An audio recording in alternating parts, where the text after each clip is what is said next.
Bueno, vamos a continuar con las jornadas. Recordaros a todos que aunque están quedando poco tiempo para hacer preguntas y debatir con los ponentes, a la tarde, la sesión de la tarde, la vamos a dedicar a las conclusiones y en ese momento pues habrá más tiempo también para preguntas, debates, contrastar información, lo que queráis, antes de la conferencia que nos dará Ander Don Blas. Ahora vamos a seguir con la mesa de estimulación sensorial y diversidad funcional. Para nosotros era un tema a abordar porque en el colegio está tomando mucha fuerza el tema de estimulación multisensorial y viene marcado todo por las necesidades de nuestros alumnos. Es el objetivo que siempre tenemos presente, dar respuesta a sus necesidades, y muchos presentan problemas de neurodesarrollo que habitualmente se están manifestando en desórdenes de procesamiento sensorial. Ante estas dificultades, podemos realizar intervenciones desde la estimulación multisensorial, como hacemos en el colegio y en otros centros de educación especial, o desde la terapia de integración sensorial, como trabajan las terapeutas ocupacionales. En esta mesa contamos con los dos perfiles y esperamos atender estos dos modelos de intervención y aclararnos un poco en qué nos parecemos, en qué nos diferenciamos y en qué nos complementamos. Para ello vamos a comenzar con la ponencia abordaje de los desórdenes sensoriales en alumnado de educación especial desde la integración sensorial, que nos van a dar, que las van a presentar Laura Ibáñez y María Azcona. Las dos son directoras del CEDI Navarra, que es el primer centro en Navarra especializado en terapia ocupacional infantil. Las dos diplomadas en terapia ocupacional y con posgrado en integración sensorial con certificación oficial avalada por la Universidad del Sur de California. Continuaremos después con 3 exposiciones de abordaje de estimulación multisensorial en colegios de educación especial. Primero, del colegio Gloria Fuertes, con Cristina, maestra de audición y lenguaje, jefa de estudios y secretaria del Centro de Recursos del centro, y Silvia Blasco, que es la psicomotricista del centro. El colegio Rosa Yacer de Valencia, que ya las hemos conocido en la anterior mesa, y por último yo, que soy Begoña Irujo, os presentaré un poco las intervenciones multisensoriales que hacemos en Andrés Muñoz. Y nada, ya pasamos con las compañeras del CEDI.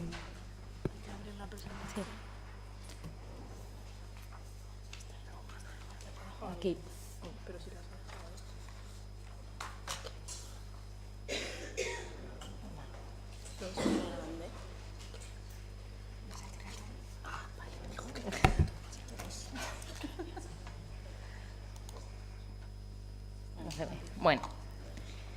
Bueno, buenos días a todos.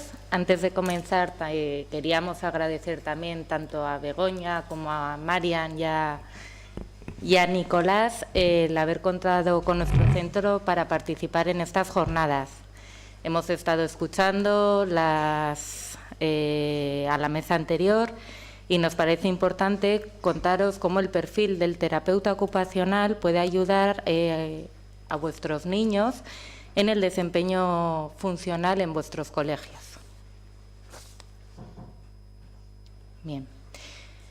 Hemos titulado nuestra ponencia El abordaje de los desórdenes sensoriales en el alumnado de los centros de educación especial desde la integración sensorial.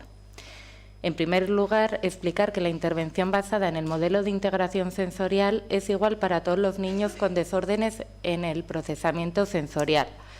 Solo que con este perfil de usuarios hay que tener en cuenta la comorbilidad del desorden del procesamiento sensorial y el diagnóstico específico que les acompaña de cara al planteamiento y consecución de objetivos funcionales. Bien, ¿qué es la terapia ocupacional? La gran desconocida. La terapia ocupacional es una profesión sociosanitaria cuyo objetivo principal es detectar e intervenir cuando el niño tiene dificultades que interfieren en el desempeño funcional en su participación en el día a día.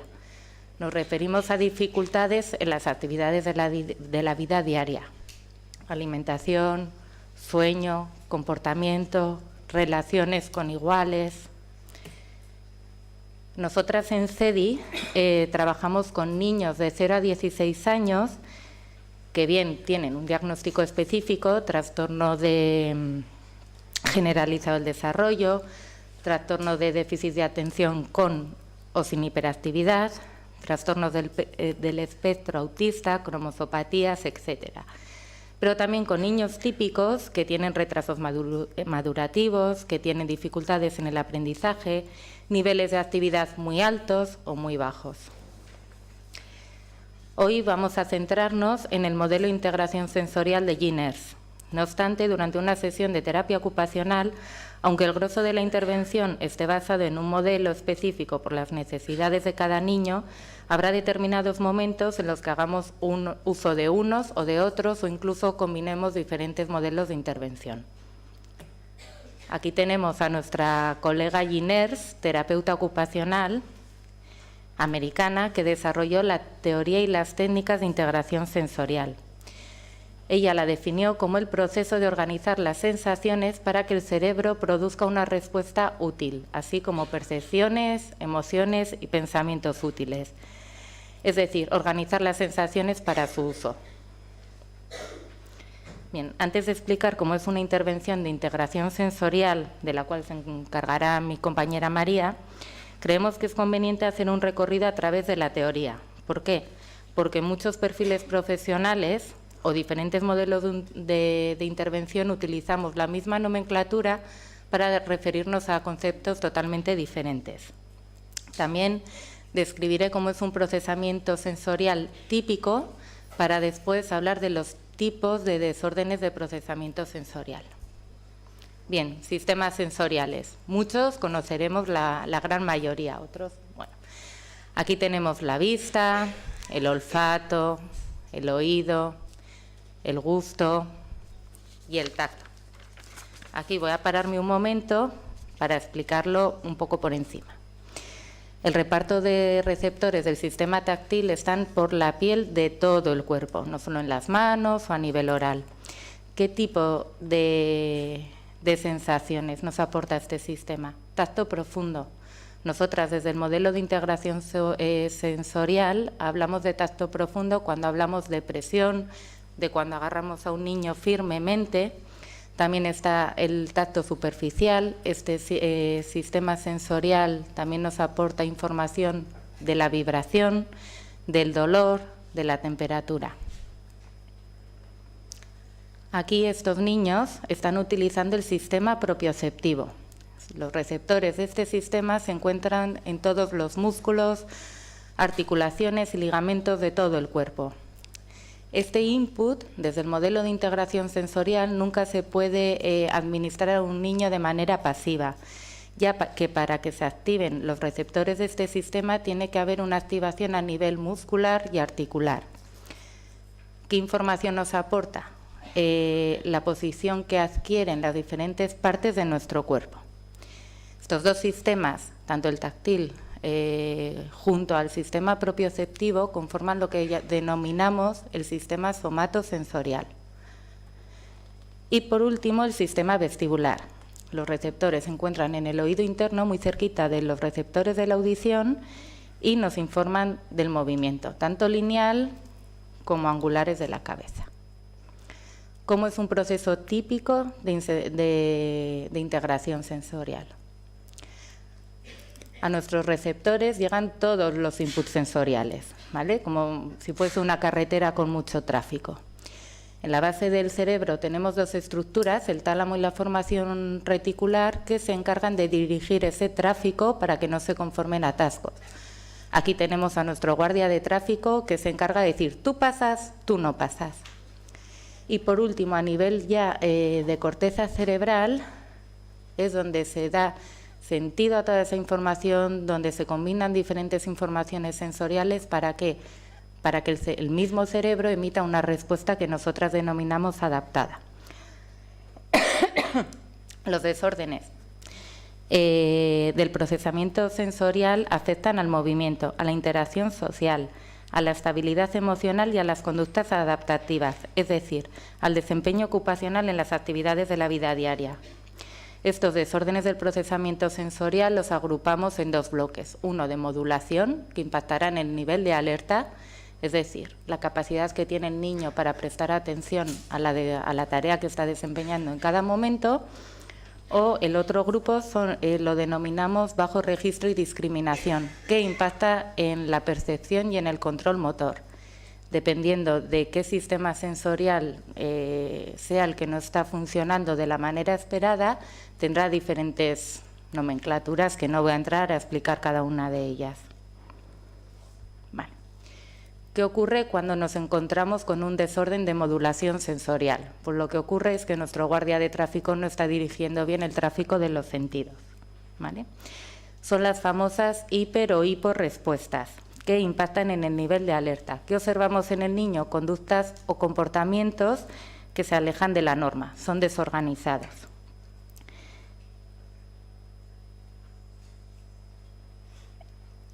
Vale. Habíamos preparado un vídeo, pero bueno, como tenemos el tiempo justo, no lo vamos a poner.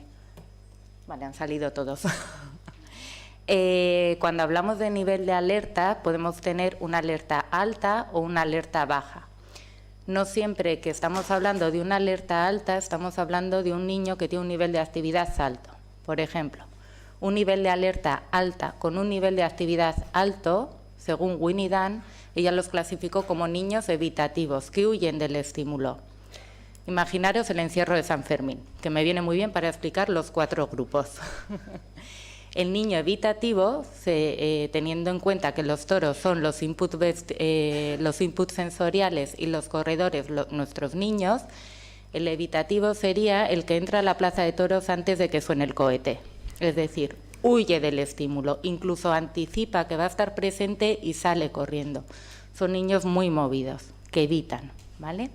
Una alerta alta con un nivel de actividad bajo son los niños sensitivos. En el mismo encierro de San Fermín sería el corredor que se queda en medio de la estafeta viendo que los toros vienen de frente así, bloqueado, y de aquí no me muevo. Sube mucho su alerta, pero se queda bloqueado, es incapaz de huir, ¿vale?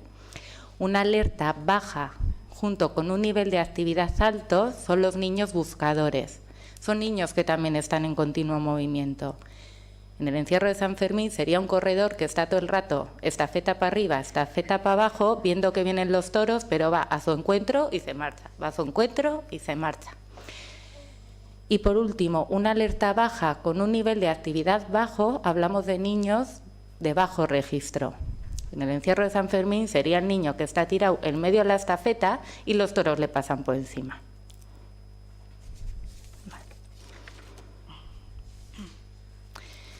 En cuanto a los desórdenes de procesamiento sensorial del tipo bajo registro y discriminación, como ya he comentado antes, impactan en la percepción y en el control motor, ¿vale? Es decir, cómo organizo mi movimiento en cuanto a términos de calidad de movimiento, fluidez y coordinación. Es decir, cómo mi cuerpo interactúa en el espacio y con otros objetos. Aquí vemos a un niño con toda la cara manchada porque habría que valorarlo bien y llegar a la conclusión de si es un bajo registro o un problema de discriminación. Este niño no nota que tiene la cara manchada, no se limpia, ¿vale? Y en cuanto al ciclista de abajo, ¿hacia dónde creéis que va a girar? Para vosotros, hacia la izquierda, ¿verdad? Pues cuando tenemos un problema de discriminación, este ciclista realmente está indicando que va a girar hacia la derecha. ¿Qué signos vemos? En cuanto a desórdenes de modulación, cuando tenemos una hiperrespuesta táctil, nos encontramos con niños que prefieren tocar a ser tocados. No les gusta que la gente se les acerque, que les den besos, evitan etiquetas. Suelen tener muchos problemas con la alimentación porque es un momento en el que hay mucha información táctil. Se desorganizan en espacios en los que hay mucha gente y también en cuanto a las actividades de la vida diaria tienen mayor problema con las de higiene, a la hora de cortar las uñas, de cortar el pelo, de lavarse los dientes. Aquí tenemos a hiperresponsivos vestibulares, ¿vale?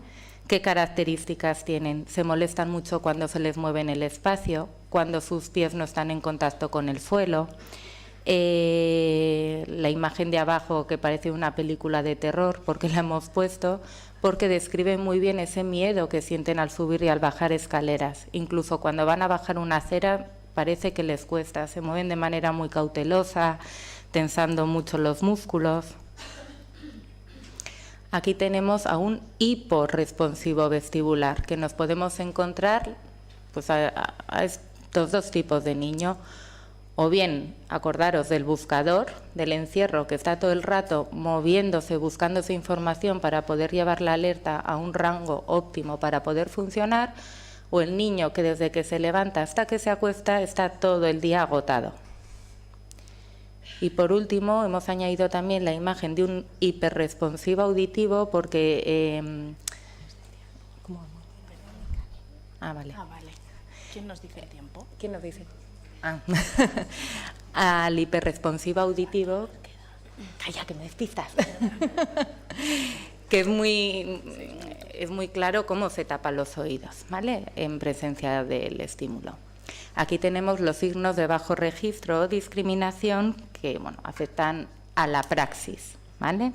Sobre todo a las habilidades de coordinación bimanual, hablamos de la motricidad gruesa, la motricidad fina. Son niños que rompen muy fácil los juguetes, pero a la vez tienen manos de mantequilla que continuamente se les caen todas las cosas de la mano. Esto es pues porque no gradúan bien la fuerza. Son niños que buscan información de manera muy intensa, que se retuercen los dedos que parece que se hacen daño. Todos los objetos que llegan a sus manos se los llevan a la boca. Impresionan este tipo de niños cuando se caen y tendrían que llorar porque se han hecho daño. Parece que no sienten el dolor porque no responden de la manera que esperamos. Y también les afecta el control de esfínteres. En la población general, 1 de cada 20 niños tiene desórdenes de procesamiento sensorial. Dentro de cada grupo de diagnósticos específicos, tenemos aquí diversos estudios con muchos datos, que como vamos justas de tiempo, solo voy a hablar del TEA, que del 80 al 95% tienen también asociado un desorden del procesamiento sensorial. En trastorno de déficit de atención con hiperactividad, el 90% también son defensivos táctiles. Y si alguien quiere más información, estamos abiertas a hablar de cada diagnóstico específico y le doy paso a mi compañera. Vale. Mira, me acerco. ¿No puedo hablar con este? Sí. Bueno. Bueno, buenos días a todos. Voy a intentar ir rápido como todos. Primero, tengo fiebre. Si digo alguna burrada es culpa de la fiebre, me guiñáis un ojo o algo, ¿vale? Porque estoy un poco así. Entonces, mi parte, la que me toca hablar hoy, es un poco el abordaje. ¿Cómo hacemos la intervención dentro del marco de integración sensorial de INERS, ¿vale? Esta es nuestra sala, para que veáis un poco el diseño, los elementos. Se ve los columpios, de los que luego voy a hablar un poco más, ¿vale? ¿Cómo es una intervención en integración sensorial? Pues tiene como dos partes, ¿no? Primero la intervención de terapia ocupacional, que es la que hacemos en la sala, y luego tenemos intervenciones que van apoyadas por el terapeuta ocupacional, que son todas esas estrategias, programas en domicilio, modificaciones ambientales. Es importante que las dos intervenciones se den a la par para mejorar antes el desempeño de esos niños, ¿vale? Ay. ¿Qué diferencias hay entre un tipo de intervención y otra? Entonces, mira, la intervención directa, el enfoque de la intervención es que el niño funcione en los múltiples ambientes. Sin embargo, en las modificaciones ambientales queremos que el niño funcione en un ambiente o una situación muy específica, ¿vale? Con la intervención directa buscamos cambios a largo plazo y, sin embargo, con las modificaciones ambientales o las estrategias tenemos cambios más a corto plazo y que se dan en unos ambientes y en unas situaciones específicas. ¿Quién proporciona la intervención directa? En este caso, y con este marco de trabajo, el terapeuta ocupacional, y las modificaciones ambientales pueden estar dadas por los padres, estar llevadas a cabo por padres, maestros u otros profesionales, con un poco el trabajo en equipo con el terapeuta ocupacional. ¿No se me oye? Sí. Muy bien. El ambiente físico de la intervención directa es un ambiente especializado, luego voy a entrar un poco más en las características de una sala de integración sensorial. Y las modificaciones ambientales pues se pueden dar en cualquier entorno, en los hogares, en las escuelas. El contexto de la intervención siempre dentro de las sesiones en sala es el juego y, sin embargo, las modificaciones ambientales las podemos implementar en cualquier ocupación. Voy a hablar ahora de cómo es la intervención en integración sensorial y decimos que es ofrecer una experiencia sensorial y tiene que ir unida siempre al nivel más alto de respuesta adaptativa. Y voy a explicar cada uno de estos circulitos. ¿Cómo es la intervención en integración sensorial?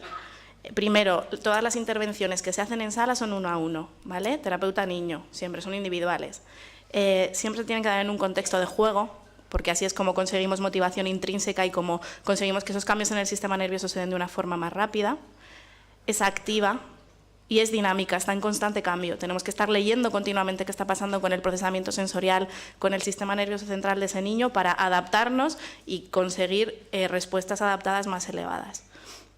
Están siempre alimentadas por un terapeuta ocupacional con una alianza con el niño en la que hay respeto, escucha, adaptación a sus necesidades y se tiene que dar en un ambiente rico en experiencias sensoriales. Y aquí quiero hacer un poco hincapié en el tema de la sala. Hay una escala, si queréis también, bueno, tenemos aquí un poco las referencias, que nos dice qué criterios de fidelidad necesitamos para decir que estamos haciendo integración sensorial. Y hay criterios en cuanto a la formación de los profesionales, en cuanto al ambiente físico, ¿no? Y me voy a centrar un poco aquí. En esta escala nos dicen que para decir que estamos haciendo integración sensorial, aparte de tener un terapeuta ocupacional cualificado, necesitamos mínimo, estos son los mínimos que ellos establecen, 3 ganchos con una distancia mínima entre sí de, creo que es 1 metro, que permitan dar inputs vestibulares giratorios de 360 grados, en el que haya ruedas de camión para trabajar otros temas, cuerdas, rocódromos, materiales táctiles diferentes, o sea, hay como muchos requisitos que si queréis entramos, si a alguien le interesa, pues lo comentamos más tranquilamente. ¿Me estás haciendo así? Lo del tamaño de la 5 minutos. Ah, sí, y el tamaño de la sala, que tiene que ser una sala que nos permita un ejercicio físico. Tienes el papel. Un ejercicio físico que le permita al niño por lo menos correr, ¿vale? ¿Cómo es la experiencia sensorial que le ofrecemos a ese niño? Pues tiene que estar siempre basada en los problemas sensoriales que él tiene, obviamente. Controlada por el propio niño. Nosotros no damos el input sensorial, que en la medida de lo posible lo tiene que recibir siempre el niño por él mismo, y que nos ayude a mantener el nivel de alerta, súper importante. Y para esto podemos decir, ya sabemos si el niño tiene un nivel de alerta alto o bajo, porque hemos hecho una valoración y lo sabemos, y podemos dar, si tiene un nivel de alerta bajo, experiencias excitatorias que nos permitan mantenernos en un buen nivel de alerta, que pueden ser el tacto suave, un vestibular giratorio, rápido, arrítmico, con velocidad. Todo eso va a hacer que su nivel de alerta suba. Si tenemos un niño que tiene un nivel de alerta muy alto y necesitamos que baje, le podemos ofrecer experiencias de tacto profundo, movimientos lineales. Bueno, ofrecer no, tenemos que hacer que el niño las asuma. De tacto profundo, movimientos lineales rítmicos y lentos. Y además tenemos experiencias organizadoras, como son todo lo que supone propiocepción, que como ha explicado Laura es cuando hay un estiramiento muscular, que siempre son activas. Tracción activa, resistencia o juegos motores orales, que de normal nos organizan, a todos morder el boli, no normalmente. Vale, ¿cómo es la respuesta adaptada? Que también es un punto importante porque además dentro del concepto de estimulación sensorial, y tengo muchas ganas de oír a las compañeras, ¿no? También se habla de la respuesta adaptada. ¿Cómo lo definimos desde el marco de integración sensorial? Es cuando un desafío se puede cumplir con éxito, ¿vale? Promueve el dominio del entorno, utiliza la organización de las sensaciones del cuerpo y del ambiente.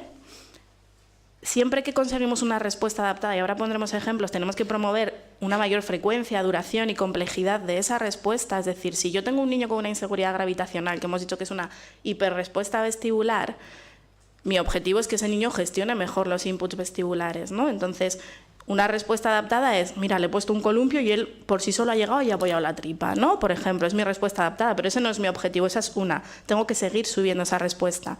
Quizá, depende de cada caso, pero quizá luego puedo ofrecerle algo que esté un poquito más lejos y de forma que él tenga que levantar los pies del suelo y ya está recibiendo un poquito más de input vestibular, ya lo está gestionando mejor. Con lo cual siempre tenemos que ofrecer una mayor respuesta adaptada. Y sobre todo que se generalice en el entorno cotidiano, si no, no sirve de nada lo que hacemos en un entorno tan pequeñito como una sala. Y esta respuesta adaptada siempre provoca cambios estructurales en el sistema nervioso central, ¿vale? organiza, nos deja el cerebro como en un funcionamiento mejor, ¿no? Digamos. Y eso, lo que os decía antes, repercute siempre en el desempeño ocupacional, en su vida diaria. Estrategias generales, ¿no?, que podemos tener en cuenta cuando ya sabemos si el niño tiene una hiperrespuesta, una hiporrespuesta. Hay ciertas cosas que podemos hacer que nos van a ayudar. Por ejemplo, los niños hiperresponsivos, que hemos dicho, ¿no?, la defensividad táctil, inseguridades gravitacionales, que es una hiperrespuesta vestibular. ¿Qué tenemos que hacer? Siempre respetar el temor de ese niño. Que él controle el input que recibe, reducir esa carga sensorial, y aquí se ve mucho igual en el tema de ¿no?, hiperrespuestas auditivas también, ¿no?, reducir la cantidad de ruido nos va a ayudar, ofrecer estímulos que inhiban, no tocar rápidamente en el caso de que sea, ¿no?, una hiperrespuesta táctil, y dar estímulos siempre con el equipo, nunca con nuestras manos. Eso podrían ser como estrategias generales.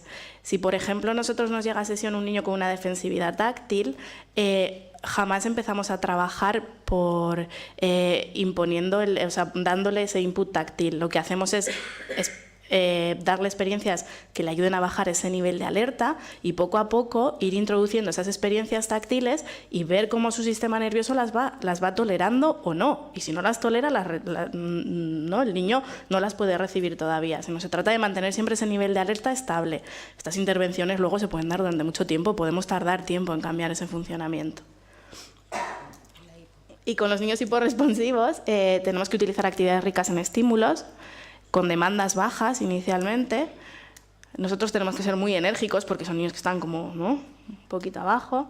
Tenemos que cambiar el tono de voz y jugar a juegos como muy emocionantes para conectar con ellos más fácilmente. Esto es un poco en cuanto a la intervención directa rápidamente. Y lo que son las modificaciones ambientales y las estrategias, lo que intentamos hacer es hacer una observación directa en el entorno siempre y establecer un objetivo específico medible. O sea, si queremos mejorar los tiempos que está en clase sentado, pues que sea ese objetivo y medirlo. O sea, no, es que hoy he aguantado 1 minuto, hoy 3. A partir de ahí podemos decir, vale, ¿qué estrategias le van a ayudar a estar más tiempo sentado? Igual necesita mayor cantidad de movimiento para aguantar más, ¿no? Y le podemos poner, ahora vamos a ver, por ejemplo, una pelota. Siempre esas estrategias tienen que estar negociadas junto con los profesores, con la familia, que se adapte bien a su estilo, que se pueda poner en clase, por ejemplo. De esa estrategia que utilizamos, hacemos siempre un seguimiento y una reevaluación, ¿vale? Incluso intentamos hacerlo por escrito para ver si realmente nos está ayudando o no, porque igual no nos sirve. Ejemplos de elementos de autorregulación que ya conoceréis, pelotas, las bandas que dan input propioceptivo, los fidgets, mordedores, cojines vibratorios. Y luego sí que nos surgió, ya termino, cuando estuvimos organizando un poco esta mesa, ¿no?, comentaba un poco con Begoña, con Nicolás, que cuándo derivar a un niño a una valoración de integración sensorial y cuáles eran las diferencias. Y bueno, nosotros desde aquí hemos expuesto la parte que nosotros hacemos. Ahora vamos a escuchar a las compañeras que trabajan desde la estimulación multisensorial, y si hay espacio a la tarde, pues nos gustaría un poco que entre todos, ¿no?, llegáramos a ver cuándo una cosa, cuándo otra, y sobre todo que a nosotras es una reflexión que hemos hecho, cómo trabajar en equipo, ¿no?, para mejorar el funcionamiento diario de los niños. Y nada más, muchas gracias.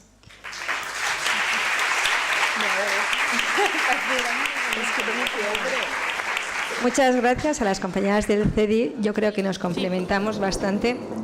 Y ahora vienen las compañeras de Gloria Fuertes, psicomotricista y audición en lenguaje.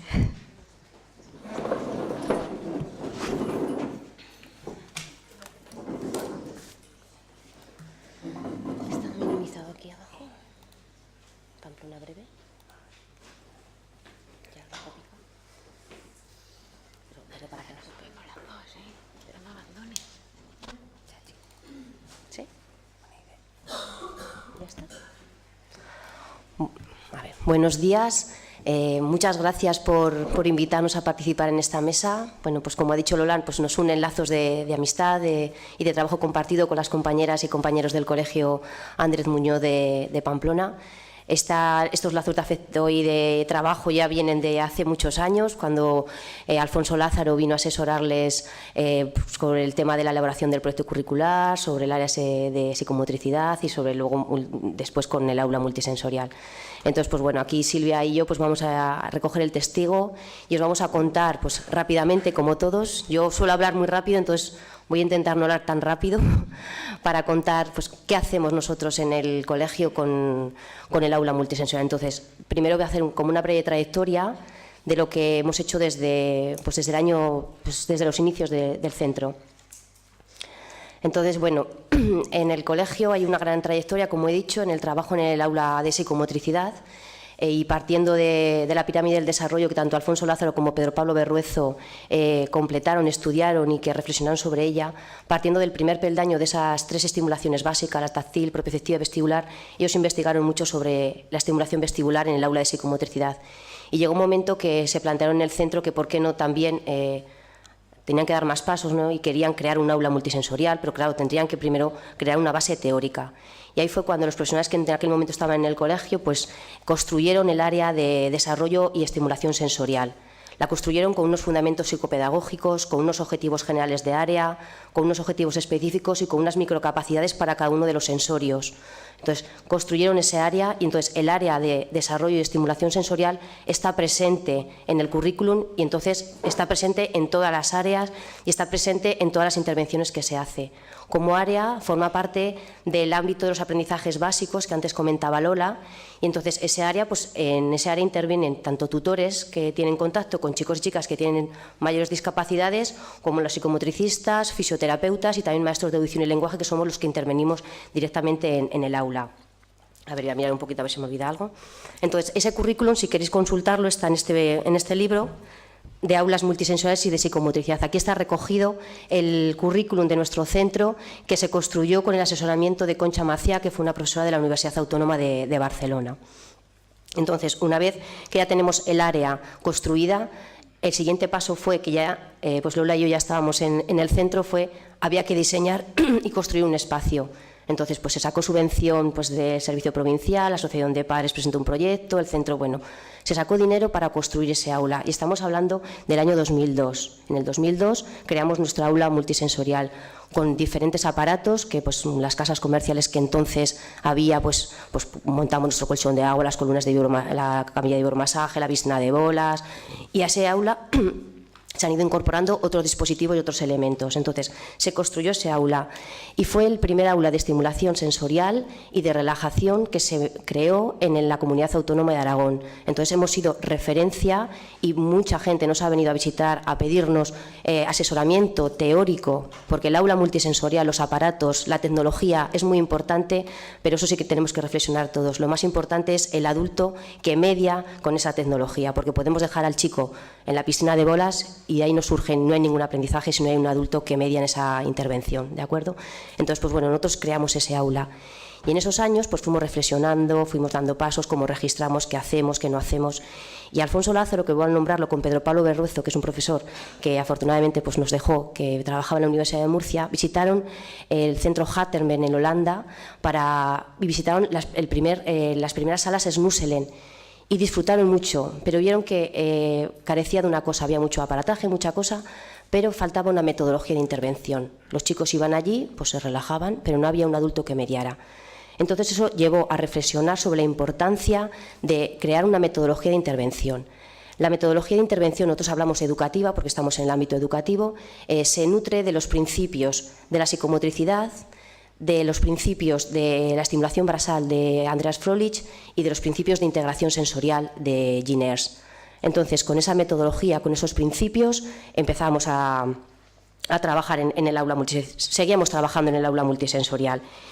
Y otro aspecto que también veíamos que era importante era el tema del hacer una valoración sensorial previo al trabajo de estos chicos y con estas chicas en el aula multisensorial. Entonces, el centro, junto con profesionales de la Universidad de Murcia, se creó un protocolo de valoración sensorial de los diferentes sensorios con unas respuestas que, bueno, nuestras compañeras de Andrés Muñoz también conocen. Entonces, previo a trabajar en el aula multisensorial, hacemos esa valoración sensorial. Y seguimos profundizando en el trabajo, en la metodología, en el registro, en la base teórica, en la intervención. ¿Y qué hicimos? Durante los cursos 2009-2011 participamos en un proyecto ARCE con nuestras compañeras de Pamplona y con nuestros compañeros del Colegio de Madrid, María Soriano, con Paco Rodríguez al frente, y en un proyecto Comenius, también un proyecto europeo, donde compartimos experiencias y trabajo con centros de Alemania, de Italia y de Turquía, y donde nos dimos cuenta que sí, que había mucha base teórica, que había muchos espacios, pero que seguía fallando el tema de la metodología y de la metodología de intervención en el aula multisensorial. Y a la vez íbamos registrando con diferentes software, con el primer software que con la Universidad de Murcia se elaboró, con el segundo software que el portal aragonés CATEDU, el Centro de Tecnologías de Aragón, también hicimos con nuestros propios protocolos, nos dieron como una base pues eso, informática para poder registrar las respuestas y obtener luego datos. Y actualmente os queríamos presentar sobre todo es eso, la herramienta que utilizamos en estos 2 últimos años para el registro de las respuestas en el aula multisensorial. La intervención, la metodología la tenemos ya clara, la intervención lo que tenemos que hacer también, pero queremos que esa intervención, queremos valorarla y queremos ver si realmente hay un beneficio de intervención en el aula multisensorial, porque si no, lo que decía, por ir allí sí que se lo van a pasar muy bien, pero necesitamos saber si realmente al final hay una modificación en las respuestas. Entonces, pues bueno, le paso la palabra a Silvia. ¿Cómo voy de tiempo? 5, vale, pues muy bien. Pues ahora Silvia en estos 5 minutos os cuenta un poquito la herramienta de valoración actual. Hola, buenos días. Bueno, esta herramienta de evaluación ya venía de atrás porque ya colaboramos con la Universidad de Murcia, hicimos unos registros de evaluación, vimos qué podíamos evaluar, qué parámetros podíamos evaluar en el aula multisensorial. Y después de colaborar con la Universidad de Murcia, hicimos una plataforma con el Centro Aragonés de Tecnologías para la Educación, que compartimos también con el Colegio Andrés Muñoz, y nos dedicamos a rellenar una serie de fichas que luego pasábamos a una plataforma. Bueno, era un proceso costoso y a veces nos surgía el problema que no teníamos tiempo para luego pasar los datos a la plataforma, tal. Entonces, dándole vueltas, pues conseguimos hacer una colaboración con la empresa Duit, que se dedica también a vender productos comerciales para las aulas multisensoriales. Nosotros aportamos todo el contenido teórico que teníamos sobre ya la metodología y la evaluación, y ellos pusieron la mano de obra, hicieron una plataforma, una aplicación online que es gratuita y que puede utilizar cualquier centro del territorio español, ¿no? Nosotros no conocemos, no sé si conoceréis, nosotros no conocemos otra herramienta de evaluación dedicada al trabajo en las aulas multisensoriales. Entonces sí que nos parecía pues importante darla a presentar aquí, ¿no? Entonces, bueno, esta es la página, rápidamente, esta es la página de inicio. Aquí se puede ver pues qué es, para quién, los protocolos y podemos registrarnos, ¿no? Quien quiera echarle un vistazo, pues la página web es www.sensoriapp.com y bueno, os enseñamos un poco el espacio privado. El registro es muy sencillo, se envían los datos y ya os enviarán por correo electrónico los protocolos de uso de la plataforma, ¿vale?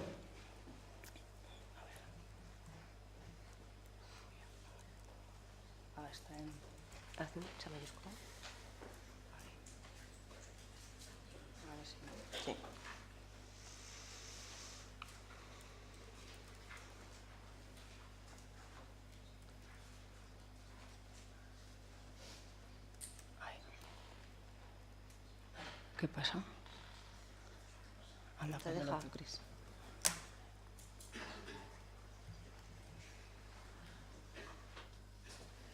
Opa. Explotar espacio privado otra vez.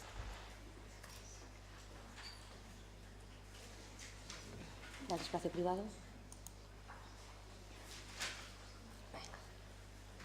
Puedes ir contando si quieres algo mientras, Silvia. Sí. Bueno, es una herramienta muy intuitiva.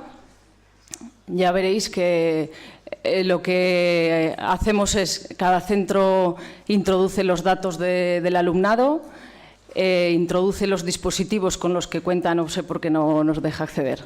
Vaya. Son nuestras contraseñas, no estamos suplantando la personalidad de nadie. Pero bueno. Mira, a ver, prueba a ver otra vez, no sé. Entonces, se trata de registrar los datos del alumnado usuario del aula multisensorial, registrar los dispositivos que tenemos en nuestra aula multisensorial y registrar una serie de sesiones tipo. Nosotros en la metodología utilizamos máximo 2 o 3 aparatos por sesión, entonces hacemos combinaciones de las sesiones tipo que utilizamos.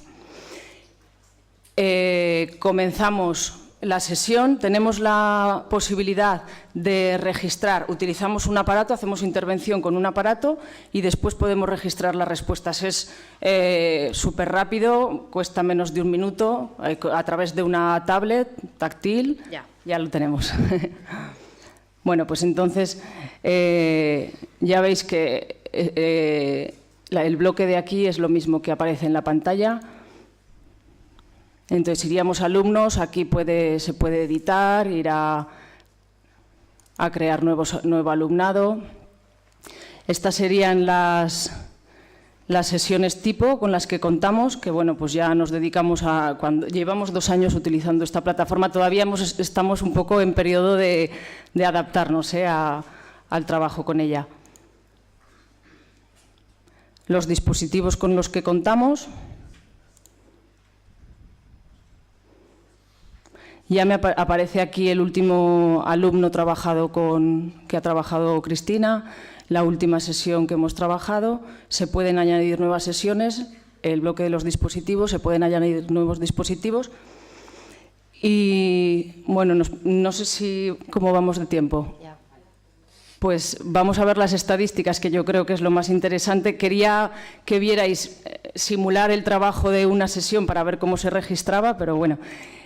Voy a las estadísticas para que veáis cómo el trabajo que se hace después queda reflejado en gráficas que son muy visuales y que nos sirven para hacer un informe a final de curso y ver las respuestas que ha tenido cada alumno pues en el aula multisensorial a lo largo de todo el curso, a lo largo de los 3 años que llevamos trabajando con ese alumno. Bueno, aquí. Vale, podemos ver qué respuestas tiene cada alumno por cada dispositivo, qué respuestas hay en el colchón de agua cuando entramos con Pablo, qué respuestas hay en la piscina de bolas cuando entramos con Andrés, ¿no? Sesiones todas, y vamos a ir a un alumno y vamos a coger, por ejemplo, a Usue, que es una niña con parálisis cerebral, ¿no? Le damos a realizar estadística y nos aparecen pues el nivel de pulsaciones. Esto es parte de la metodología, tomamos el nivel de pulsaciones antes y después de cada sesión. Vemos que Usue sale con un grado de relajación a lo largo de todo este curso pues más bajo. Vemos los niveles de oxígeno en sangre y vemos qué pasa con Usue, con el bienestar emocional, qué pasa con las conductas adaptadas, qué pasa con el grado de relajación, con el control de movimientos estereotipados, el nivel de atención, el nivel de comunicación y el nivel de motivación, que son los parámetros que valoramos en cada sesión. Y vemos que la respuesta de Usue en el aula multisensorial pues es una respuesta impresionante, ¿no? Es una niña con muchísima afectación. Podemos comparar varios alumnos, podemos hacer estadísticas sobre sectores de población. ¿Qué pasa con el autismo en el aula multisensorial?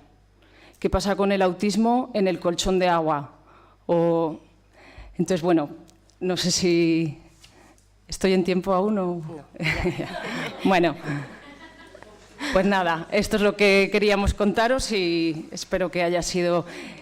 Es importante saber, conocer el camino, saber dónde queremos llegar y luego, pues eso, ¿no? La importancia de saber que lo que hacemos tiene resultados, porque si no evaluamos, pues muchas veces se nos queda en el aire todo lo que trabajamos, ¿no?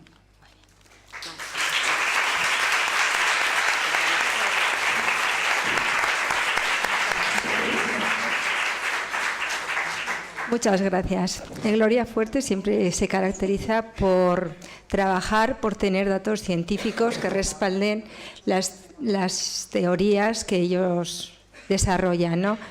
Tienen una idea, la desarrollan, pero siempre quieren datos. Y ya veo que no paráis para conseguir herramientas que respalden los datos. Bueno, ahora seguimos con las compañeras de Valencia.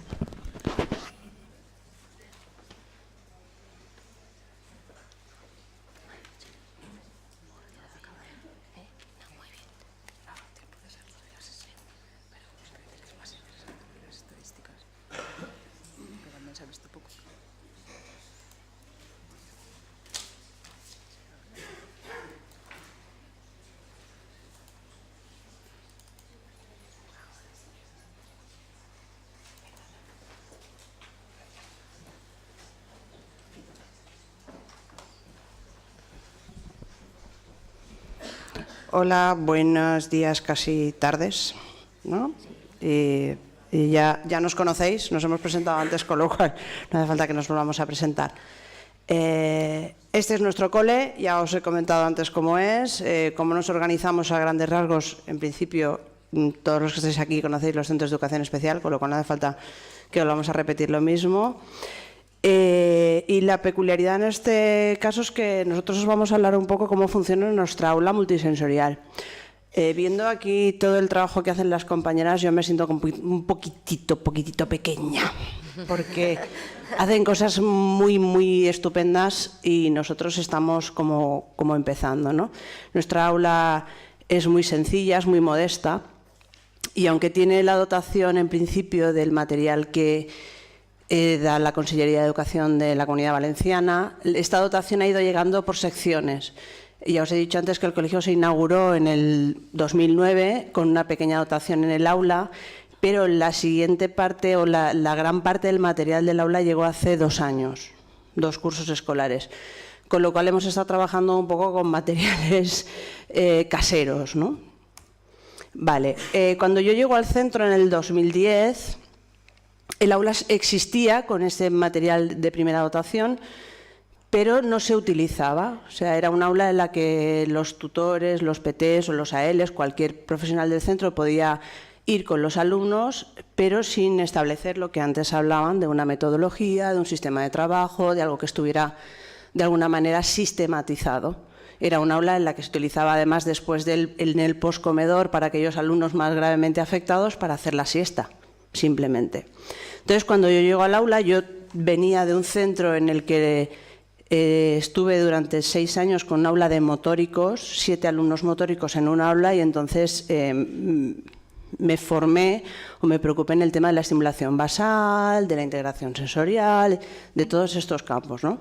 Entonces, yo hablo con el equipo directivo y les planteo que este aula está infravalorada, que está infrautilizada y que se puede hacer muchísimas más cosas que no solamente ir a dormir o ir a relajarse. Planteo un proyecto y en este proyecto estos son los puntos básicos en los que yo me baso. Por una parte, que haya un profesional de referencia apoyado con un equipo multiprofesional. Ese equipo multiprofesional yo considero que tiene que representar a todos los perfiles que en un momento determinado tienen actuación en el aula, como es el PAEC, como es el PT, como es una L y, por supuesto, fisios. En cuanto a las características del alumnado, al ser agrupamientos heterogéneos, la gran preocupación del claustro era que en muchas ocasiones los alumnos motóricos se quedaban desatendidos porque siempre había alumnos conductuales que requerían una atención más inmediata. Entonces, lo que se plantea es que realmente sea para los alumnos más gravemente afectados, para los que se destine, en principio, el uso del aula, ¿no? Entonces, estas son un poco las características que, bueno, ya sabéis las que son tampoco. En la programación, para hacer la programación del aula, lo que se plantea es partir de lo que es el proyecto educativo del centro, para que tenga un marco contextual, es decir, yo no decido qué objetivos son los que se van a trabajar, sino que están contextualizados dentro del marco del proyecto educativo. Nosotros en nuestro centro no tenemos áreas como tales, sino que trabajamos por competencias. Con lo cual, se buscan objetivos por estimulaciones que tengan relación con competencias. ¿Con qué competencias? Empezamos a pensar que si seccionábamos, que si poníamos cada estimulación en una competencia, y al final pensamos que lo más lógico era hablar de la competencia comunicativa, porque realmente es comunicación. El gran problema nos vino cuando nos planteamos qué criterios de evaluación íbamos a seguir. ¿Cómo se hace la evaluación en las aulas multisensoriales? Este era el gran problema y este sigue siendo el gran problema actualmente, porque haces la evaluación, estableces un programa de trabajo, pero a la hora de evaluar siempre es difícil, es muy difícil porque objetivar es complicado. Se establecen una serie de plantillas de registro en las que hay una evaluación inicial, un diario de sesiones y el seguimiento de las sesiones también. El horario que se establece es este. Si os dais cuenta, hay 3 sesiones que son de atención directa con alumnos y la 4ª sesión es la sustitución de los coordinadores, porque, como os hablábamos esta mañana, a nivel organizativo, los coordinadores de cada uno de los ciclos necesitan un tiempo para poder plantear las diversas actividades que van a acometer en los ciclos. Entonces, yo lo que hago es, de mi tiempo de atención, sacarlo para sustituir a mis compañeros. Porque el hecho de que se plantee el uso del aula como un servicio, como podría ser fisio, como podría ser la L, supone que yo como PT no puedo atender una tutoría. Y eso hace que mis compañeros tengan que asumir una ratio mayor de alumnado. Entonces, ese es el nivel, el sistema un poco de organización al que se llega. Esta es la organización en general que ya os he explicado esta mañana, con lo cual no os la voy a volver a contar, veis que está lo mismo, ¿vale? Y en cuanto a las sesiones, sí que se establecen 4 sesiones tipo en función de lo que se va a trabajar. En este caso, se decide que las sesiones se van a llamar multisensorial, canal sensorial, comunicativa y relajante y perfectamente está claro que la multisensorial es en la que se hace más o menos un pequeño recorrido por diversas estimulaciones. La de canal sensorial es cuando se trabaja uno, comunicativa, cuando realmente estamos... A ver, yo es que pienso que la estimulación de la comunicación se trabaja de manera transversal en cualquiera de los trabajos que tú haces en el aula. Pero si una L decide que hay que trabajar de una manera más concreta, se puede plantear una sesión en la que se haga un trabajo mucho más concreto a nivel comunicativo. Y luego la relajante es simplemente una sesión típica. Otra de las cosas que hacemos en el aula es la coordinación con los especialistas. Esta mañana os hemos hablado del proyecto de psicodanza, en la que nos agrupamos diferentes profesionales o especialistas del centro, y ahora mi compañera Diana os va a hablar de la sesión de música y multisensorial, que es una sesión que se desarrolla dentro del aula de estimulación multisensorial por las características de los alumnos a los que va dirigida. Bueno, yo como especialista de música en el centro, como ya os he comentado antes mi compañera y yo con el programa de innovación, atiendo a grupos heterogéneos, donde mi objetivo es más la socialización entre ellos también, que es importante. Y luego ya tengo las agrupaciones flexibles, que es una entidad en nuestro centro. Y están los grandes, que corresponde al programa de innovación. De hecho, Batucada somos casi 30 alumnos. Y luego ya están los pequeños. Y entre todos los que realizo está este gran grupo, que me junto con mi compañera de multisensorial, que está más centrado, como veis, en el ciclo 1 y ciclo 2. Es decir, no hay actividad interciclos como es en el programa de innovación, sino es con el mismo ciclo, el ciclo 1, realizamos un grupo en el cual se ven características o necesidades homogéneas. Y luego en el ciclo 2 también lo hacemos con unas pequeñas variantes, pero todos responden a que tienen la misma característica o necesidad. Luego lo que hacemos, la estructura general de lo que es nuestra sesión música sensorial, es que hacemos una acogida específica, una actividad o estímulo multisensorial que ayuda a anticipar, a realizar luego la actividad musical. y después la despedida. Quería aquí hacer un inciso en lo del contenido musical, porque sí, se trabaja evidentemente algún contenido musical, pero no es mi objetivo como maestra de música. Es decir, no estoy persiguiendo si está haciendo un adagio lento o un allegro rápido, sino estoy viendo el rango articular que estoy trabajando con cada niño o la presión que quiero que haga con algún instrumento. Se puede decir que el contenido musical me ayuda a trabajar realmente el objetivo, que es la funcionalidad de luego su vida y su calidad de vida.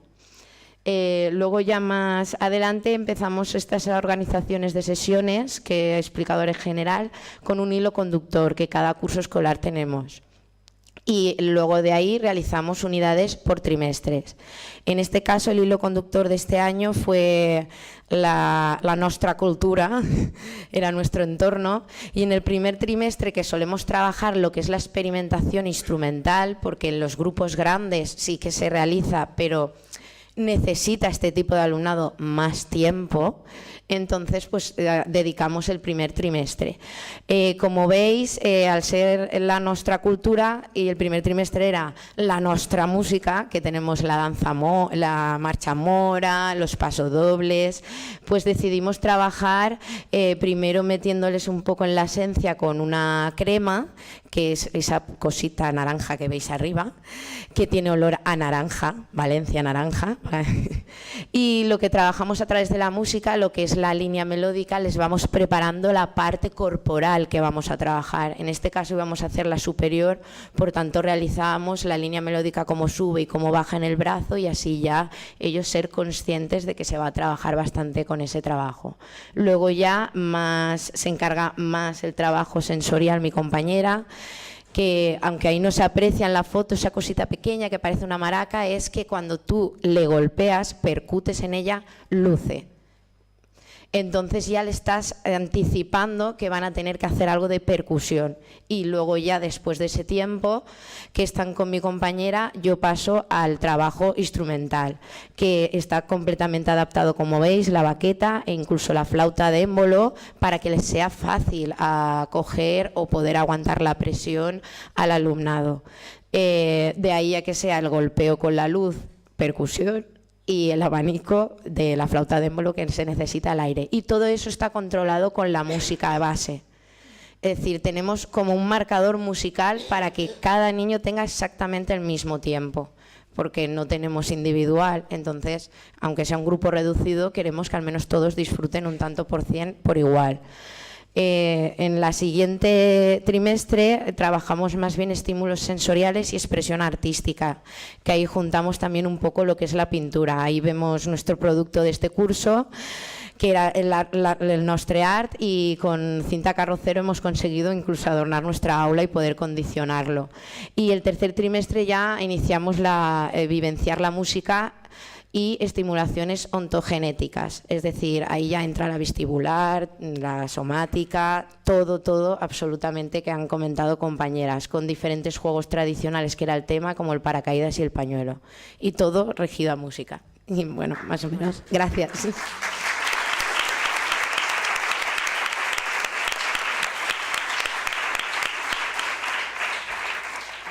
Bueno, pues ahora para acabar, yo os voy a contar un poco cómo nos organizamos en Andrés Muñoz.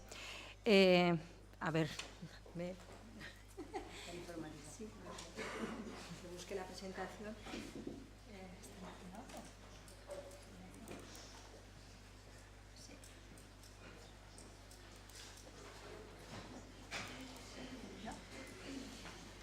Sí, no, que no me coge. Aquí la torce. Esta, ¿no? Bueno, ya lo siento, lo mío no son las nuevas tecnologías. Bueno, vamos a ver. No os voy a aburrir mucho. Nosotros seguimos los pasos del Colegio de Gloria Fuertes, porque con ellos tuvimos el primer contacto cuando queríamos repasar el proyecto curricular de centro y adaptarlo a las necesidades de los alumnos. Para mí es fundamental el horizonte, el objetivo siempre la marcan las necesidades de los alumnos y hacia ahí vamos, ¿no? Por eso incluimos el área de integración sensorial. y empezamos a trabajar el mismo año que acabamos el proyecto curricular con una sala Schnutzelen. Actualmente el área de integración sensorial está incluida en el centro de una manera como más extensa y se trabaja en todos los ámbitos de intervención educativa, psicomotor, comunicativo, lingüístico y psicosocial. Nos basamos en los mismos libros que os ha enseñado Silvia y Cristina. La integración sensorial es importante saber que tiene un rango de área curricular, ¿no? Organizada por competencias, objetivos, contenidos, criterios metodológicos y de evaluación. Es importante, no es solamente una metodología o una manera de trabajar, sino que para nosotros tiene más entidad. Nuestra intervención se basa en la estimulación basal, en la terapia de integración sensorial y en las redes Schnutzelen, porque es el aparataje pues, un poco básico de referencia. No voy a explicarlo porque ya lo hemos explicado mucho, pero sí que el tema de la estimulación basal fue nuestro punto de partida, ¿no? Eran alumnos con pluridiscapacidad que empezaron a llegar al centro, que antes era un alumnado que no llegaba, y es donde nos tuvimos que empezar a formar cuando dijimos, bueno, hay que trabajar sensación, ¿no? Y lo básico era Andreas Froelich y de ahí fuimos avanzando. Nos lo vamos a pasar porque ya está todo explicado y vamos un poco a ideas generales y ideas que nos guían, que nos marcan o que las que tenemos que tener presente, ¿no? La plasticidad del cerebro, ahora con todo este tema de neurociencia, nos reafirma, ¿no?, que la plasticidad del cerebro es a lo largo de toda nuestra vida con capacidad para aprender siempre. Sí que es verdad que con la edad pues perdemos plasticidad, pero bueno, es plástico, seguimos aprendiendo. La estimulación debe ser controlada. Ojo, porque más cantidad y más canales sensoriales a la vez no es mejor. Cada sensorio tiene sus canales, no los podemos saturar porque vamos a crear ruido y vamos a crear problemas físicos o de conducta con nuestros alumnos. Entonces, hay que controlar siempre lo que hagamos. El objetivo siempre son respuestas adaptadas. Dependiendo del alumno que tengamos delante y sus necesidades educativas, priorizaremos una respuesta adaptada sobre otra, ¿no? Igual queremos reducir una estereotipia, o igual queremos aumentar una comunicación, o igual queremos simplemente que levante un brazo, yo qué sé. Eso ya con cada alumno se determina. La estimulación de los sentidos se encuentra en cualquier ámbito de la actividad diaria. En nuestros alumnos es inherente. En alumnos con discapacidad tan grave como los que tenemos nosotras, es inherente a la educación y por eso tenemos que hacerlo en cualquier contexto educativo. Nosotros, ya lo dijeron las compañeras Esperanza ayer también, consideramos que es educativo todos los momentos del día, desde que se montan en el autobús para venir al colegio hasta que los volvemos a devolver a casa. Por supuesto, en casa también será educativo, pero lo que nos compete a nosotras es eso. Con lo cual, cualquier momento del día puede ser un momento de estimulación y tenemos que tener cuidado y estar atentos, ¿no? Programamos entonces para todos los contextos, para todas las necesidades y partiendo de una buena evaluación. Aquí la evaluación, me han comentado las compañeras, hacer una evaluación anterior. Yo soy de las que pienso, que luego ya podemos debatir, que es complejo muchas veces porque a mí mi experiencia me demuestra que si no creo un vínculo antes con el alumno, las respuestas pueden estar contaminadas porque el crío no se manifiesta como es, porque el espacio le intimida, porque la actividad no la conoce. Entonces yo me suelo dar un tiempo para que conozca, y luego ya iremos viendo. Depende del alumno, los tiempos son largos, ¿eh?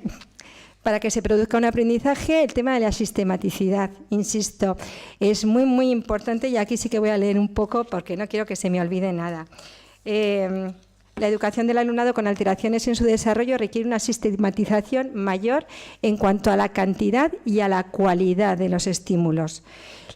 Y en cuanto también a las estrategias de aprendizaje, tenemos que ser sistemáticos en la estrategia que estamos utilizando y hacer un seguimiento sistemático. Cuanto a mi experiencia, yo llevo trabajando en Andrés Muñoz ya 14 años y en la sala multisensorial 10. Cuanto más bajo es un alumno, sus respuestas son más bajas, más importante es ser sistemáticos, ¿no?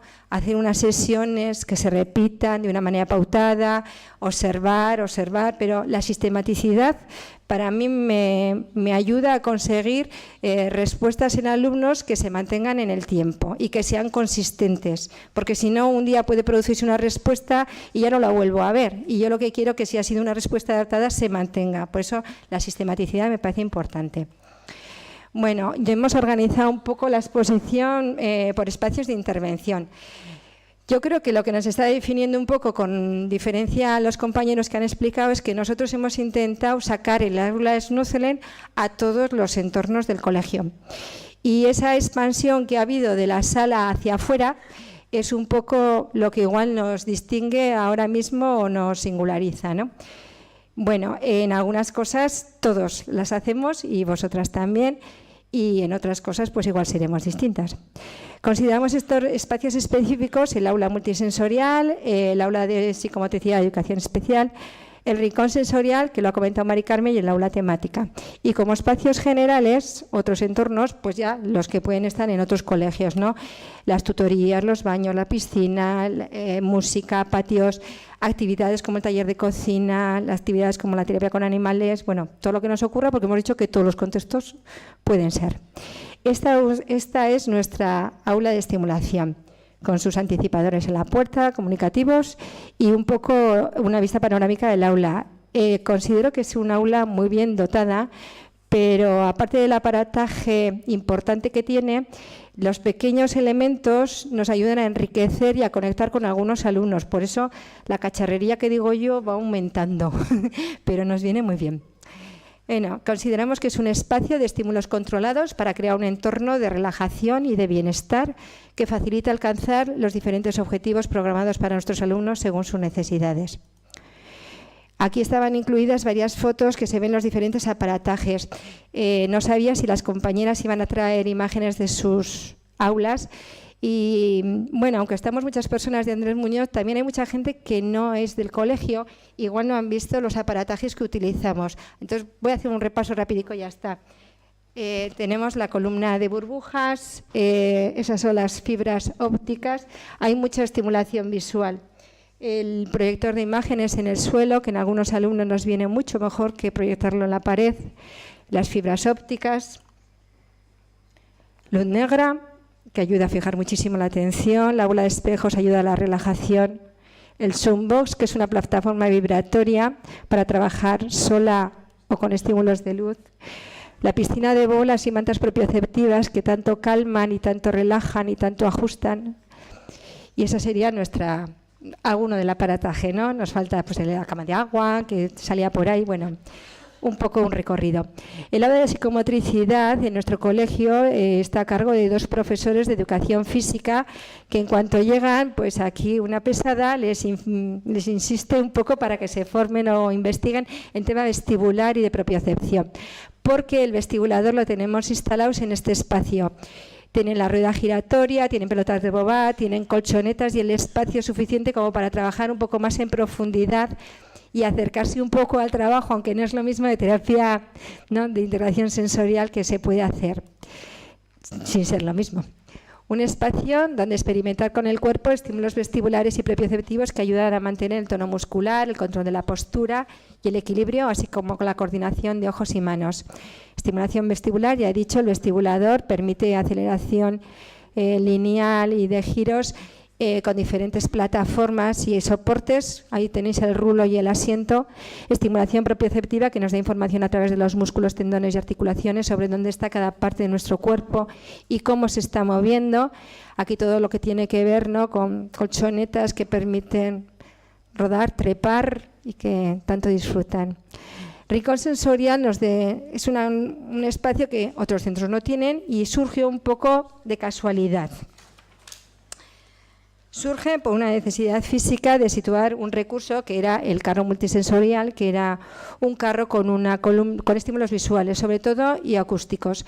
Y se llevaba a las clases para que los alumnos pudieran tener sesiones. Nuestras sesiones en el aula multisensorial son individuales de 30 minutos. Las llevamos a cabo profesoras que nos hemos formado en estimulación multisensorial Snuzelen por el ISNA, que es una asociación. Y no es en principio una formación reglada. Estamos 5 profesoras en el colegio, intervenimos con diferente rango horario. Este recurso se llevaba a las aulas y surgió la necesidad de dejarlo quieto porque había que subirlo a las aulas de arriba con ascensor. Es un elemento caro, no tenemos recursos económicos y si se rompe nos quedábamos sin nada. Lo metimos en un espacio pequeño y ha sido un descubrimiento porque es un espacio reducido donde disfrutar en pequeño grupo de la relajación, de acercarnos, de sentir juntos, de estar con el otro y de jugar. Yo creo que, aparte de sentir, en este espacio se siente al compañero y se aprende con el compañero, porque los seres humanos aprendemos con el otro. Tendríamos aquí, pues, ¿no ves? Están haciendo una conexión, ¿no? Las dos ahí se permiten estimular y relacionarse de una manera más cercana. El tema de aprender con la mirada, el tema del juego. Voy deprisa. Aula temática es otro espacio también que nos puede definir. Este espacio es un espacio de aprendizajes vivenciales a través de la estructuración y recreación de contextos sociales y naturales con múltiples apoyos a la comprensión. ¿Qué hacemos? Bueno, surge en el centro a partir del trabajo de cuentos y narraciones vivenciadas que se realizaban por las clases con las maestras de audición y lenguaje, pero a partir del curso 2014 tenemos un espacio propio. Entonces, es un contexto de aprendizaje que se intenta que coincida en tiempo real con las estaciones. Adornamos la clase con la estación, la enriquecemos con paneles comunicativos, con sensaciones de temperatura, de olor, de colores. Y lo que intentamos va a ser, tomando como punto de partida sumergir al alumno en estas sensaciones básicas. Y una vez inmersos en este ambiente podremos trabajar contenidos sociales, contenidos naturales, ecosistemas, el campo, los animales, relaciones sociales, la familia, el concepto de ayuda, cómo comportarnos, las emociones, un poco todo lo que queramos, ¿no? Se trabaja siempre la comunicación apoyándonos en confrontación, ¿no? El tema del campo contra la ciudad, por ejemplo, y todo lo que nos ocurra, ¿no? Siempre hay que ser creativo. Hay dos maneras de trabajar el aula temática. Una, como apoya las tutorías, entonces tiene un horario establecido a lo largo de la semana y acude en el grupo con la maestra de audición y lenguaje y la tutora, o en sesiones abiertas a todo el alumnado, que se hace ya con objetivos más generales. El recurso de horario semanal del grupo pues es voluntario, son grupos que se apuntan y van, se potencia la interacción comunicativa y constituye un espacio complementario al trabajo del aula ordinaria. No tengo tiempo, me salgo. Si luego tenemos más tiempo os puedo enseñar más imágenes o podemos hablar más extensamente de este recurso. Cuando la actividad es abierta a todo el alumnado, existen grupos heterogéneos, puede haber sesiones previas o posteriores para trabajar lo que vamos a ver en el aula o después de haberlo trabajado, para crear tensión, para crear qué va a ser, qué vamos a ver, qué vamos a hacer, ¿no? Un poco de intrigulis. Y se proponen en momentos especiales que pueden ser a final de curso, final del trimestre. Hemos hecho esta semana, el viernes y el jueves, se hizo, por ejemplo, la alegría de la primavera y me dijeron que muy bien, no sé, yo no pude ir. Además, tenemos rincones sensoriales en las aulas tutorías, como creo que tendrán muchos colegios de educación especial, porque cualquier momento, ocasión, situación es bueno para sentir, explorar, conocer, aprender y vivir solos en compañías, ¿no? Aquí tenemos diferentes imágenes, pues tenemos las mesas luminosas, los areneros, las típicas actividades de plásticas, táctiles, rincones de relajación y autorregulación que ya salieron ayer, aparte del aula de libre de estímulos, como os dije que me gustaba a mí llamarla, sí que tenemos espacios que pueden estar dentro del aula o en aulas adyacentes, libres de muchos estímulos, donde un alumno, cuando siente la necesidad, pueda ir y estar más tranquilo, ¿no? Sería un poco el tema de... Bueno, es igual, no sé dónde lo tenía apuntado. Alumnos que necesitan baja estimulación. Tenemos la piscina con actividad acuática adaptada, un espacio donde disfrutar de actividades sensomotoras en un clima de confianza, seguridad y diversión. El taller de cocina, que lo podemos hacer todos en nuestros colegios, que normalmente no van con su grupo tutoría solo, sino que van varios grupos, con lo cual la socialización también la tenemos ahí. Terapia con animales. Todos sabemos lo buena que es la terapia con animales a nivel físico, psíquico y social, y la importancia que es de que las empresas que vienen hayan querido coordinar con los tutores para marcar objetivos y hacer valoraciones posteriores. Cualquier espacio es bueno, ¿no? Los patios, que tenemos columpios, los momentos de baño, que aquí la responsabilidad que hay un poco en nuestras compañeras cuidadoras, los temas de patios, el jardín, que aprovechamos lo que podemos, este año muy poco, tanta lluvia. Y una idea que nos tiene que marcar, ¿no? Cuando el objetivo te parezca difícil, no cambies el objetivo, busca un nuevo camino. Yo creo que ahí estamos nosotros, ¿no? Y ahora sí que me gustaría poneros un poco un mini vídeo.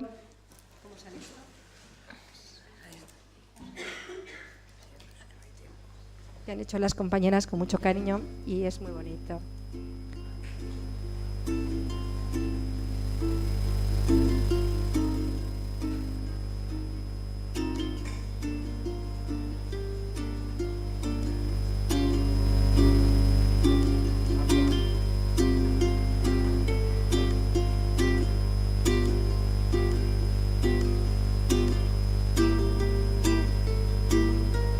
Cógelo,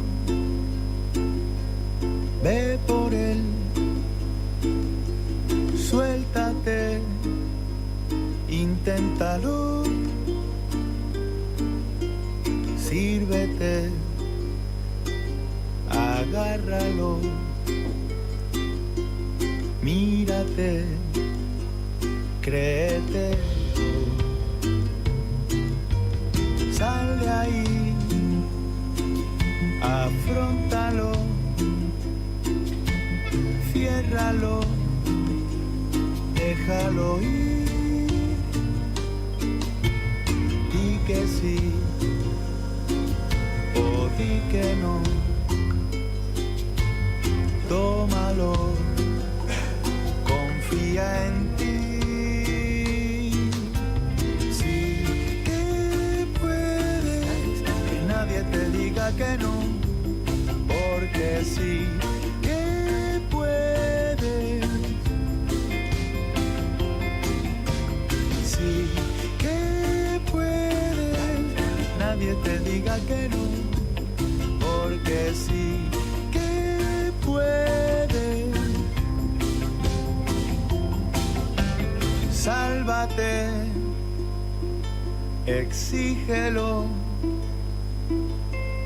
cázalo, duro con él, pruébate y pruébalo, cámbialo, atrévete. Sí que puedes, nadie te diga que no, porque sí que puedes.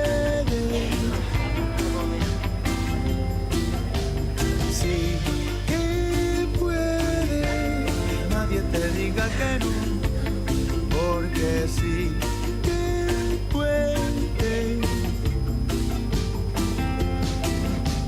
Si puedes virar el rumbo y tirar lo que sobra, puedes volver a coleccionar segundos de placer y estrofas de poética palabra y de golfas madrugar. Estarás cerca si en vez de mirar al suelo echas a caminar. Si puedes alcanzarlo, mira, lo tienes delante. Puedes dar un paso y otro más, casi lo tienes. Puedes salir del armario, cogerlo por el mango, echarle ovario.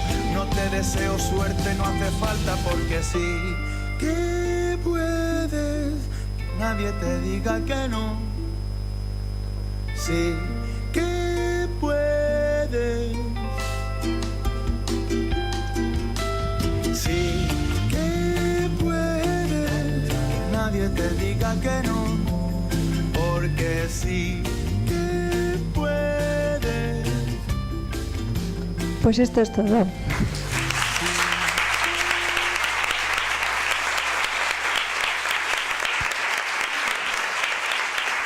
¿Tenemos tiempo? A ver, tenemos tiempo, parece ser, para alguna pregunta más. Bueno, para una pregunta, no más. 5 minuticos, qué bien lo hemos hecho.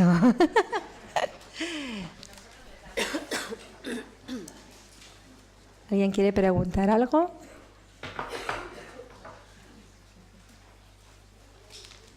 Lo hemos explicado muy bien.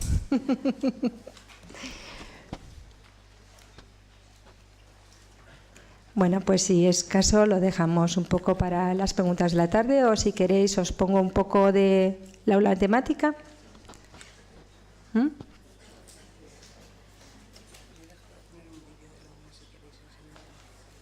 Me comenta la compañera que tiene un vídeo del aula temática que no le había dado tiempo, entonces si queremos, cógelo, ponlo tú.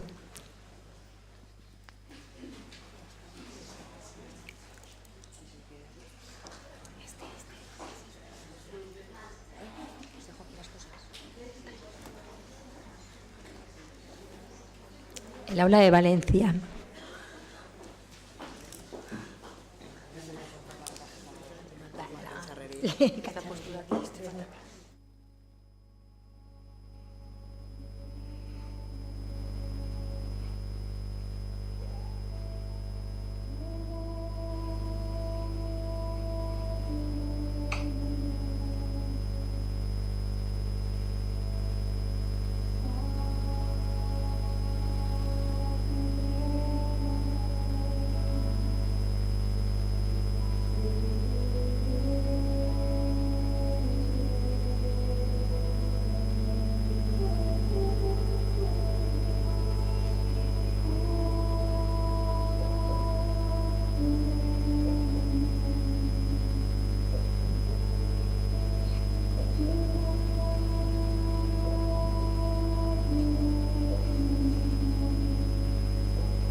Bueno, pues lo dejamos aquí y pasamos ya a la mesa siguiente. Gracias a todas.